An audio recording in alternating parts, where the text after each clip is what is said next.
starting van life is kind of terrifying. You're putting yourself out there, close to Mother Nature, and a lot of potential strangers. And then it's, our conversation is different. Away from all the comfort and protection that a traditional home would usually provide. You might be worried about friends and family judging you for doing it, or that people will think you're homeless, unstable, or just stupid. And most of all, you might be worried that you're going to fail. Within the first week, your van might break down, you might overspend on the budget, and heck, you might literally just hate everything about van life. You might be better suited to travel with airplanes and hotels. So today, I want to share with you some advice and a little bit of encouragement for those of you who want to do van life, but maybe you're a little bit intimidated. And so my first piece of advice, honestly, is to pretend you're traveling with a kid, even if you don't have one. And I know people would say they would never do van life with a kid. It's too unpredictable. It's too unsafe. And listen, that's fair. As a single mom myself who travels with her son all the time, I can tell you it's absolutely much more complicated the more people you have traveling with you, and especially when you've got children or even pets traveling with you. But also, it's safer. And it's safer for many reasons, but first and foremost, it's safer because you, as the responsible parent, will make better decisions. As a responsible parent, you're more likely to either check the van yourself or find a mechanic who can make sure that the vehicle and the RV is safe and ready to go for the trip. Solo travelers will sometimes just not overly worry about the safety of the vehicle because it's just you. Responsible parents will probably travel with a first aid kit. You're going to travel with enough water, with enough snacks. You're going to be less likely to let yourself get too tired or too sick because you know there's someone else you need to take care of. I'm more likely to park and visit places that are safe to do so. I don't tolerate as many unsafe situations when I've got my kid around. You're even less likely to travel without some type of extra funds, financial safety net for the inevitable emergencies. And last but not least, you're much more likely to take necessary breaks. There will never be long periods of time that I don't get out of my van because I have a dog to walk. I know that it's healthy for my kid to go outside, get some exercise, some fresh air. As someone who can absolutely be a hermit, if I didn't have a dog to walk or a kid, the whole self-care thing wouldn't happen as frequently. I mean, at the end of the day, as parents, we're less likely to tolerate unsafe, risky situations because we're traveling with precious cargo. So I'm not saying you have to do van life with a kid or you have to do it with a pet, but ask yourself, if this is not safe enough for my hypothetical kid to be here, then I probably shouldn't be here either. And I'm not saying you have to go overboard and keep your life perfectly PG. Do the adult things that you want to do, but yeah, stay safe. My second advice is to be at least quasi organized. I don't like to have tons of lists and procedures in my life. I kind of like to go with the flow. But there are two things I created before ever starting van life that really set the stage for keeping me grounded and realistic, keeping my expectations where they need to be. And that is this spiral bound index card notebook thing and a regular notebook. And I created both of these while binge watching other YouTubers, as well as information I gleaned from blogs, websites, etc. And so anytime one of these sources gave a recommendation or talked about their routines, their procedures when it came to van life, that's when the spiral notebook came in. I've got in here just lots of lists, we'll call them, of how to find a campsite or places to park, etiquette while dumping your gray and black tanks, totally a thing, how to set up at a campsite, as well as how to properly pack everything up and go, maintenance related checklists, the best PSI for my tires, how often to get an oil change, how full to fill the propane tank, which actually I've never had to do. I've been in places where they don't let individuals fill the propane tank. The attendant had to do it themselves. But either way, notes to myself, when I get to a site, write down the GPS coordinates, any law enforcement information like the number to the ranger, the non-emergency number to a local police department, where the nearest hospital is, a reminder to let my friends and family know where I'm at for the night. Just lots and lots of information. And then in this guy, every page is a different state. I don't know if you can see that very well. Every page is a different state. I wrote it alphabetically.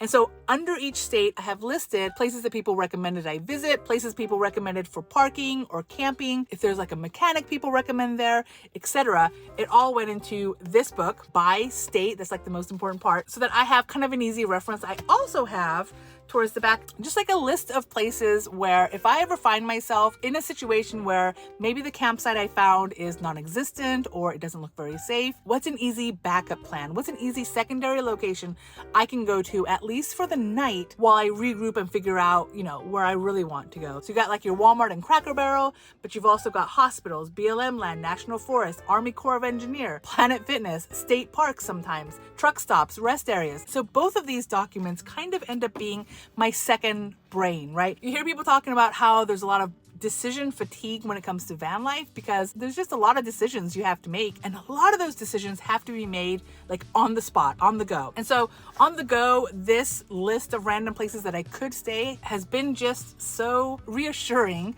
especially as somebody that travels with her son, to know that I've got backup places to go. And this guy, even though it's got all these procedures and concepts during van life, I didn't necessarily need this information. The reason why I think I didn't need it so much is because I had already written it down technically twice. First, I would write it just on a regular notebook, and then a month before starting, I rewrote all of these procedures, tips, etc. for myself. And just the act of writing it down kind of an organized manner really helped to solidify these ideas, these concepts in the back of my mind to where I don't really have to look at my cheat sheet to remember what are the things I need to do to find a campsite. I can kind of off the top of my head now do it, partially because I've lived van life at this point, but also even the first few months because I wrote it down. So I knew as something didn't go properly, I do have kind of solid options of places to turn. Also in this guy, for every state, I wrote down friends and family that I have in the area. That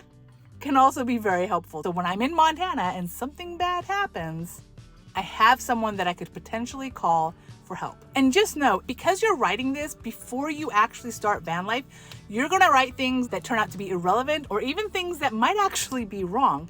But nevertheless, the fact that you've written it down, that you've organized it, super helpful. But whether I ever update this again or not, I've spent time in the past organizing my mind so that in case of emergency, I kind of already know what to do, even if it's an emergency I've never dealt with before. Oh, I will say a flaw that you're gonna find with van lifers is we tend to think of van life as kind of easy. Like, I'm sure you can imagine, living in a van is much easier than hauling around a fifth wheel or living in a bus. A lot of the things that I do in this van are really similar to things that I had to do before I ever moved into a camper van. So when it comes to learning how to do things, while obviously you need to know specifically how your particular rig does something, I find following YouTubers that have much larger vehicles super helpful. People with Class A vehicles make so many more just informative videos that are perfect for this type of project. So definitely don't limit yourself to following just people that have the same rig that you either have or plan on having. All of it kind of blends together and becomes very helpful in a pinch. Number 3, and every RVer says this, don't overpack. Especially as we are watching other YouTubers to get tips and tricks, they're going to recommend a lot of products. And it's not to suggest that these people are necessarily just trying to sell you something, but they're letting you know the things they find useful in their RV life.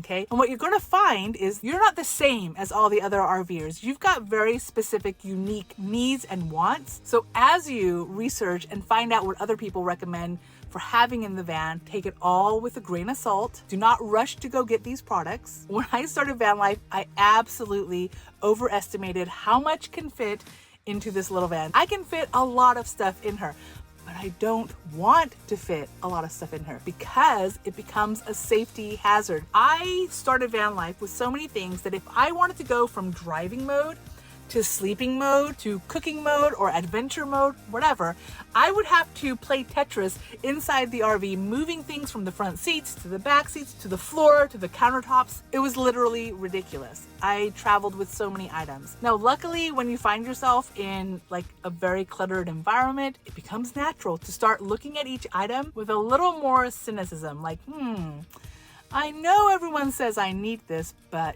do I? The first 3 months, even the first 4 months, every day I would find at least one, if not multiple items to get rid of. Now, luckily, there's lots of Salvation Army, thrift stores, Goodwills around the US. However, wouldn't it have been lovely to start off with not quite so many things that I'm just giving away. Like the thousands of dollars that I ultimately spent on products just to give it away. So purchase things very, very slowly. Feel free to create a huge Amazon wish list filled with all the things people recommend. But when it comes time to actually purchase, start with purchasing actual necessities, which, guys, isn't as much as you probably think it is, before ever touching the nice to haves. Throughout most, not all, but most of the US, there are stores where you can pick a lot of these things up, as well as, especially if you really need the item, it isn't all that difficult to get things delivered. So when in doubt, purchase slowly. I would say when in doubt, start with what you have. You don't need mini versions of everything just because you're downsizing from a house to an RV. You can absolutely have the normal things you have in your house in the van. And that even applies to the vehicle. The only reason why I upgraded from my Honda CR-V to an actual camper van is because I was traveling with my son. If I was traveling alone, I absolutely would have started with just the vehicle I had. While it's definitely nice having a camper van, and I love that I can stand up in her, there are actually lots of features that this camper van came with that I got rid of immediately because I already knew I didn't need it. But also it came with several things that I thought I needed, but I haven't actually used it in years. And I don't really know when I will use it again. And last but not least, van life isn't as hard as maybe it seems because it's not as perfect as it might seem. I guarantee you, whether you buy a new rig or an old rig, there's always going to be imperfections. There's going to be things that are not quite working as it's supposed to, if not things that are outright broken. But very often, even with all the things that, quite frankly, are always broken in my van life can still continue. It's not an emergency. I don't need my vehicle to be perfect in order to have an amazing van life. So with your note cards acting as a second brain, and also with the community that exists around van life, it really can be a very simple and enjoyable life. Honestly, I think the hardest part of van life is dealing with the weather. That's not rain. You really are closer to Mother Nature than you would be in a house. And if that's something that worries you, I recommend you watch this video where I talk about all things summer van life.